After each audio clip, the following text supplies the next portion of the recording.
نحمده ونصلي ونسلم على رسوله الكريم أما بعد فأعوذ بالله من الشيطان الرجيم بسم الله الرحمن الرحيم ما كان للمشركين أن يعمروا مساجد الله شاهدين على أنفسهم بالكفر أولئك حبطت أعمالهم۔ پارہ نمبر 10 سورہ توبہ رکوع نمبر 3 آیات نمبر 17 اور 18۔ ما کان للمشرکین، مشرکین کا کام نہیں، ایامروا مساجد اللہ، کہ اللہ کی مسجدوں کو آباد کرے، شاہدین علی انفسہم بالکفر، حالانکہ وہ اپنے بارے میں کفر کی گواہی دے رہے ہیں۔ اولئک حبطت اعمالہم، یہ وہ لوگ ہیں جن کے اعمال باطل ہو گئے۔ وفی النار ہم خالدون، اور دوزخ میں ہمیشہ رہیں گے۔ انما یامر مساجد اللہ من آمن باللہ والیوم الآخر،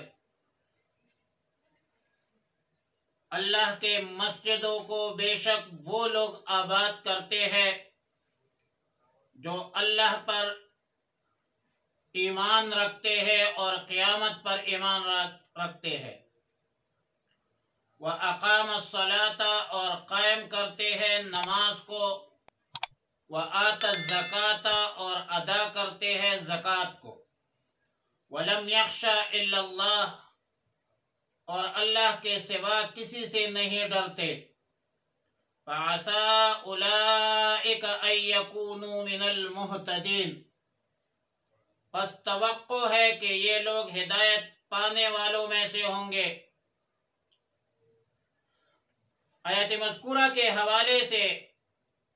معالم التنزیل جلد 2 صفحہ نمبر 273 میں سیدنا عبداللہ ابن عباس رضی اللہ تعالی عنہما سے منقول ہے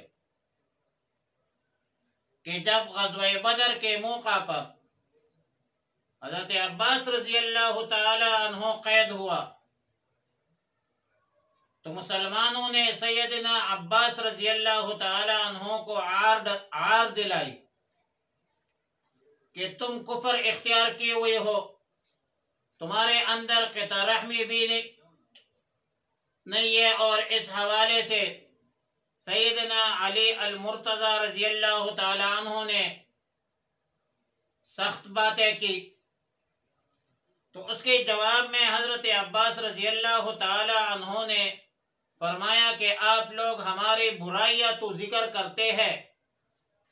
کیا بات ہے کہ ہمارے خوبیاں ذکر نہیں کرتے؟ تو حضرت علی رضی اللہ تعالی عنہ نے بطور سوال پوچھا کہ تمہارے پاس کیا خوبیاں ہے، بتاؤ۔ تو حضرت عباس رضی اللہ تعالی عنہ نے فرمایا کہ ہم مسجد حرام کو آباد رکھتے ہیں، کعبہ کی دربانی کرتے ہیں، حجاج کو پانی پلاتے ہیں۔ تو اس پر آیات مذکورہ نازل ہوئی کہ ما کان للمشرکین ان یعمروا مساجد اللہ، اس میں بتلایا کہ مشرکین کا کام یہ نہیں کہ مساجد اللہ کو آباد کرے۔ مشرک اور مسجد میں کوئی مماثلت، مناسبت، مطابقت نہیں ہے۔ موحد اور مسجد کے مابین مطابقت اور مماثلت کیسے ہو سکتی ہے؟ عظیم موحد سیدنا ابراہیم علیہ السلام نے خانہ کعبہ تعبیر فرمایا، مشرکین تمہارا طرز عبادت تو سیٹیاں ہے، تالیاں ہے، اور یہ مساجد کی آبادی نہیں ہے، یہ بیت اللہ کی آبادی نہیں ہے۔ مساجد اللہ کی عبادت، مساجد اللہ تو عبادات سے آباد ہوتی ہے۔ اے ما ينبغي للمشرکین ان یعمروا مساجد اللہ اوجب علی المسلمین منعهم من ذلك لأن المساجد إنما يعبر لعبادة الله وحده لا شريك له ومن كان كافرا، اور جو کافر ہو تو ان کے لیے یہ ان کا کام نہیں ہے کہ مسجد تعمیر کرے. فلیس من شانہ ان یعمروها، اور پھر فرمایا فاولئک حبطت اعمالهم، ایسے لوگوں کے اعمال باطل ہے، ضائع ہے، اگرچہ بظاہر تو یہ عبادت ہے لیکن آخرت میں نفع دینے والے اعمال نہیں ہے. وفی النار ہم خالدون، اور یہ لوگ دوزخ میں ہمیشہ کے لیے رہیں گے. اور پھر اس کے بعد فرمایا کہ انما یعمر مساجد اللہ من آمن باللہ والیوم الآخر، اللہ کے مساجد کو، گھروں کو وہ لوگ آباد کرتے ہیں جو اللہ پر ایمان رکھتے ہیں، آخرت پر ایمان رکھتے ہیں، جنہوں نے نمازیں قائم کی ہے، جو زکوٰۃ ادا کرتے ہیں، جو اللہ کے بغیر کسی غیر سے نہیں ڈرتے. لہذا مساجد آباد کرنا یہ اہل ایمان کا کام ہے، جو نماز قائم کرتے ہیں، زکوٰۃ ادا کرتے ہیں، اللہ کے سوا کسی سے نہیں ڈرتے، قوم قبیلے کے اعتراضات اور ناراضگی سے نہیں ڈرتے، بلکہ صرف اور صرف اللہ جل جلالہ وحدہ لا شریک لہ سے ڈرتے ہیں، اللہ کے احکامات اور رسول اللہ مبارک صلی اللہ علیہ وسلم کی تعلیمات پر عمل درآمد کرتے ہیں اور اس پر قائم اور دائم رہتے ہیں. کسی ملامت کرنے والے کی ملامتی سے وہ نہیں ڈرتے. شریعت مطہرہ پر اہل ایمان عمل درآمد کرنے میں شرم بھی محسوس نہیں کرتے، اور اللہ کے احکامات اور رسول اللہ صلی اللہ علیہ وسلم کی تعلیمات پر عمل کرنے میں دنیا اور آخرت کی کامیابی، کامرانی، خوشحالی، فلاح، صلاح مانتے ہیں، عقیدہ رکھتے ہیں. تو ایسے لوگوں کا اخروی انجام بہت بہتر ہوگا. فعسى اولئک ان یکونوا من المہتدین، یعنی ایسے لوگوں کو جنت تک پہنچنے کا راستہ بتلا دے گا. دنیا میں اللہ کی اطاعت، عبادت اگر مقدر ہو تو یقیناً ہی اطاعت عبادت میں جنت میں داخل ہونے کا ذریعہ بنے گا. اب مساجد بنانا، مساجد کی تعمیر و ترقی، مرمت اور خدمت، یہ سب کام یقیناً اہل ایمان کی علامت ہے. مساجد کو اعمال سے آباد رکھنا، نماز با جماعت کی پابندی کرنا، آذان ہے، امامت ہے، خطابت ہے، تدریس ہے، اعتکاف ہے، یہ سارے کامرانی کی ذرائع ہے، یہ علامات ہے اہل ایمان کی. اور ابن ماجہ کی روایت میں ہے،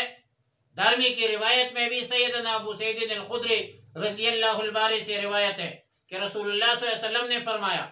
کہ جب تم کسی شخص کو دیکھو کہ مسجد کا خیال رکھتا ہے تو اس کے لیے ایمان کی گواہی دے دو. اور پھر آیات مذکورہ کی تلاوت کی کہ انما یعمر مساجد اللہ من آمن باللہ والیوم الآخر. اور اسی طرح بخاری شریف، مسلم شریف کی روایت ہے، رسول اللہ صلی اللہ علیہ وسلم نے فرمایا کہ جو شخص صبح و شام مسجد میں حاضر ہوتا ہے، اللہ تعالی اس کے لیے جنت کا ایک درجہ تیار کرتا ہے. اسی طرح بیہقی اور طبرانی کی روایت میں سیدنا سلمان فارسی رضی اللہ تعالیٰ عنہ سے روایت ہے کہ رسول اللہ صلی اللہ علیہ وسلم نے فرمایا کہ جو شخص مسجد میں آیا وہ اللہ تعالیٰ کی زیارت کرنے والا مہمان ہے، اور میزبان پر حق ہے کہ مہمان کا اکرام کرے. اسی طرح ابو داود شریف میں سیدنا انس ابن مالک رضی اللہ تعالیٰ عنہ سے روایت ہے کہ رسول اللہ صلی اللہ علیہ وسلم نے فرمایا کہ مجھ پر میرے امت کے ثواب کے کام پیش کی گئی، یہاں تک کہ کوئی شخص اگر مسجد میں ایسی چیز نکال دے جو دیکھنے میں ناگوار ہو، اگرچہ معمولی ہو، تو وہ بھی امت کے ثواب کے کاموں میں مجھے دکھایا گیا، اور مجھ پر میرے امت کے گناہ بھی پیش کی گئی. تو اس سے بڑھ کر میں نے کوئی گناہ نہیں دیکھا کہ ایک شخص نے قرآن کی کوئی سورت یا آیات ان کو اللہ نے عطا کی، یاد کیا اور پھر وہ بھول گیا، تو یہ بھی گناہ کبیرہ ہے. بہرحال مساجد اللہ کو اعمال سے آباد کرنے کا حکم یہ الہی حکم ہے، اللہ کا حکم ہے، نماز ہے، ذکر ہے، تلاوت ہے، اعمال صالح ہے، اس کی بہت بڑی فضیلت ہے۔ لیکن کچھ چیزیں ایسی ہیں، کچھ کام اور کچھ امور ایسے ہیں کہ مساجد کے تقدس اور حرمت کے منافی ہے، مساجد اللہ کے آبادی سے وہ متصادم ہے، لہذا ان اعمال سے بھی اجتناب کیا جائے، ان امور سے اجتناب بھی ضروری ہے جو شریعت مطہرہ میں ممنوع ہے۔ مثلا مساجد میں دنیاوی باتیں کرنا، مساجد میں خرید و فروخت کرنا، بدبودار چیزیں پی کر مسجد میں آنا، مساجد میں تھوک ڈالنا، گمشدہ چیزوں کا اعلان کرنا وغیرہ وغیرہ، یہ سب وہ کام ہے جو بحیثیت مسلمان اس کا شان نہیں ہے کہ یہ کام مساجد میں سر انجام دے۔ مسلم شریف کی ایک روایت میں حضرت ابو ہریرہ رضی اللہ تعالیٰ عنہ سے روایت ہے، فرمایا کہ رسول اللہ صلی اللہ علیہ وسلم نے فرمایا کہ جب کوئی شخص مسجد میں کسی گمشدہ چیز کی تلاش کرنے والے کی آواز سنے تو یوں کہتے لا راد اللہ علیک، اللہ تجھے یہ چیز واپس نہ دے، کیونکہ مساجد اس کام کے لیے نہیں بنائی گئی۔ اور سیدنا ابو ہریرہ رضی اللہ تعالیٰ عنہ سے یہ بھی روایت ہے کہ رسول اللہ صلی اللہ علیہ وسلم نے فرمایا کہ جب تم کسی کو دیکھو کہ مسجد میں خرید و فروخت کرتا ہے تو کہہ دو کہ اللہ تیری تجارت میں نفع نہ دے۔ مسجد تجارت کی جگہ تو نہیں ہے، یہ تو عبادت کی جگہ ہے۔ اور رسول اللہ صلی اللہ علیہ وسلم نے فرمایا کہ لوگوں میں ایسا زمانہ آئے گا کہ مسجدوں میں ان کی باتیں دنیاوی امور کے بارے میں ہوگی، پس تم ان کے پاس مت بیٹھنا، کیونکہ اللہ کو ان کی حاجت نہیں ہے۔ اسی طرح ابو داود شریف کی روایت میں ہے، حضرت حکیم ابن حزام رضی اللہ تعالیٰ عنہ سے روایت ہے کہ رسول اللہ صلی اللہ علیہ وسلم نے فرمایا کہ مساجد میں حدود، قصاص اور اس طرح بے دینی کے اشعار پڑھنے سے رسول اللہ علیہ وسلم نے منع فرمایا۔ اور حضرت معاویہ ابن قرہ رضی اللہ تعالی عنہ اپنے والد سے روایت کرتے ہیں کہ رسول اللہ صلی اللہ علیہ وسلم نے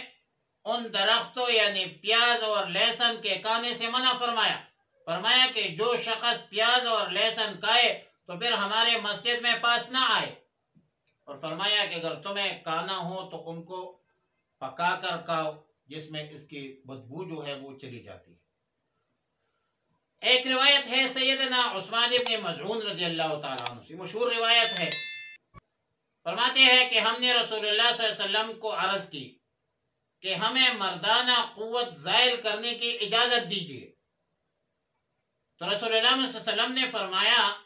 کہ وہ ہم میں سے بالکل نہیں ہے جس نے اپنے آپ کو خسی کیا یا کسی کو خسی کیا یا خود خسی کرے، ہمارے لیے روزے کا حکم ہے جس سے خواہشات جو ہے وہ دب جاتی ہے۔ سیدنا عثمان بن مظعون رضی اللہ تعالیٰ عنہ فرماتے ہیں کہ پھر میں نے سوال کیا کہ یا رسول اللہ صلی اللہ علیہ وسلم ہمارے لیے سیر و سیاحت کی اجازت دیجیے، تو رسول اللہ صلی اللہ علیہ وسلم نے فرمایا کہ میرے امت کی سیر و سیاحت جہاد فی سبیل اللہ ہے۔ پھر عرض کیا کہ یا رسول اللہ صلی اللہ علیہ وسلم ہمیں رہبانیت کی اجازت دیجیے، جیسے کہ عیسائی لوگ دنیا کو چھوڑ کر غاروں میں، جنگلوں میں بیٹھ جاتے ہیں، تو رسول اللہ صلی اللہ علیہ وسلم نے فرمایا کہ میرے امت کی رہبانیت یہ ہے کہ نمازوں کے انتظار میں مسجدوں میں بیٹھا کرے، لہذا ایک نماز کے بعد دوسرے نماز کے انتظار میں بیٹھنا، مساجد میں اعتکاف کرنا، مساجد میں عبادت کرنا، عبادت کے لیے وقت دینا، ذکر و فکر میں مشغول رہنا، یقیناً یہ مساجد کی آبادی ہے۔ اور الحمدللہ ہمارے تبلیغی جماعت والے یہ کام بہت اچھے انداز سے سر انجام دے رہے ہیں، اور عوام کو پتہ ہے کہ مساجد، جیسے مشاہدے میں یہ بات ہے کہ وہاں پر ذکر بھی ہوتی ہے، تلاوت بھی ہوتی ہے، تعلیم بھی ہوتی ہے، تبلیغ بھی ہوتی ہے، اور اللہ کے گھروں کو بھی وہ آباد کرتے ہیں۔ اور جو لوگ اللہ کے گھروں کو آباد کرتے ہیں، مساجد، مدارس کا خیال رکھتے ہیں، علماء طلباء کی قدر کرتے ہیں، یا اللہ ان کی قدر فرما اور دنیا اور آخرت کے لازوال نعمتوں پر مالا مال فرما۔ وآخر دعوانا ان الحمد للہ رب العالمین۔